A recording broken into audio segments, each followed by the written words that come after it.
The Hexblade Warlock gets their power from the Shadowfell itself. I talked to Mike Merles about one of his favorite subclasses appearing in Xanathar's Guide to Everything. Why does this appeal so much to you personally? So the Hexblade, I find the Hexblade interesting because I've always liked the idea, going back to basic D&D, when you played Elf as a character class, that was your class, was Elf. And it meant you could cast spells like a magic user and fight like a fighter, and it took you like 8,000 XP to hit second level when other characters only took like 2,000. But I always liked the idea of the warrior mage. And then characters like Elric, Michael Moorcock's series of novels. I always thought this was a very interesting character. And then when the Hexblade originally showed up as a character class in 3.5, I always find the concept of it interesting. This sort of like shadow warrior, type character. Sort of the mirror of the paladin, not in the sense of like an anti-paladin or an evil paladin, but just this idea of like a paladin can take power from the divine, the Hexblade can take power from the Shadowfell. And I always like that idea, that sort of sinister flavor to it.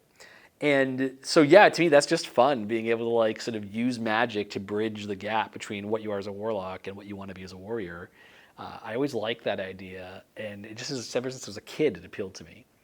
And so I don't know how you could quite delve into like why that's something that I like being so much. I think it's kind of the versatility. You get to play a mysterious, creepy spellcastery guy, but you also get to mix it up in close combat. I like that versatility. And so a lot of the subclasses we built it, for the Pact, was this idea of keeping that idea of the shadow, making it a bit sinister. We kind of capture the mechanics of the Hexblade with the idea that with the Pact you can use charisma to make your attack and damage rolls rather than strength. So you could play a Hexblade who's very physically weak, but with this weapon is very daunting, very powerful. And I always like that kind of character who sort of have this contradiction built in. And then, any class that can kill someone and rip out their soul and make them a specter that serves them, that's always fun, right? That's your 6th level ability. And that was one when we were developing it. It started out as like this Hound of Ill Omen kind of like Shadow Hound. And the flavor just wasn't connecting. The playtesters and people who looked at it in Unearthed Arcana were just puzzled. Like, why does this guy have a shadow dog following him around? So we wanted to make it something a bit more active and a bit more like, no, this is about overcoming people, defeating them, taking their souls and forcing them into servitude with your dark magic for a short time. And sinister characters are fun. I think role players in general, when you play an evil character, you can play the evil character as just the mustache twirling, I'm here just to make everyone else's life miserable, which is boring. Or you can say, look, this is a challenge. I have to figure out why is my character, what's his redeeming feature? And I think that is an interesting role-playing challenge. It makes you think if your character is more nuanced and more detailed. And it also, and this is something I've noticed watching like Critical Role and like streaming games that are fun, games where the characters have just some innate tension or have like conflicts between them.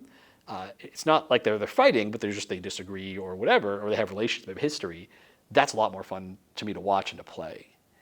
Because as a dungeon master, even as a dungeon master, it's like, not only am I as dungeon master throwing challenges at the party, the other players are throwing challenges at the party, but it's in a way that's fun and engaging, that's growing into the story.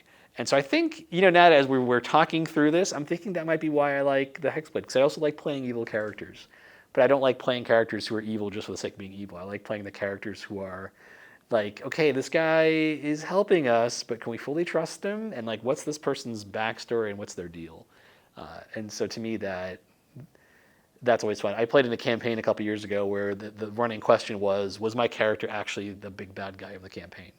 It wasn't clear. Like, he may have been. It wasn't. Maybe by the end of the campaign, and even at the end of when the campaign ended, it still wasn't quite clear. Like, was Kelkandine the villain? Like, we're not really sure. Like, the way it ended, it's still ambiguous. And if we run this campaign again, it's not clear if he'll be the villain or another player character. And so, yeah, that's, to me, that I think is what makes the Hexblade and characters like that interesting and fun. The Hexblade Warlock appears in Xanathar's Guide to Everything. You can purchase that book on dndbeyond.com by following the link in this video description and earn pre-order bonuses as well. I'm Todd Kenrick. Thank you for watching.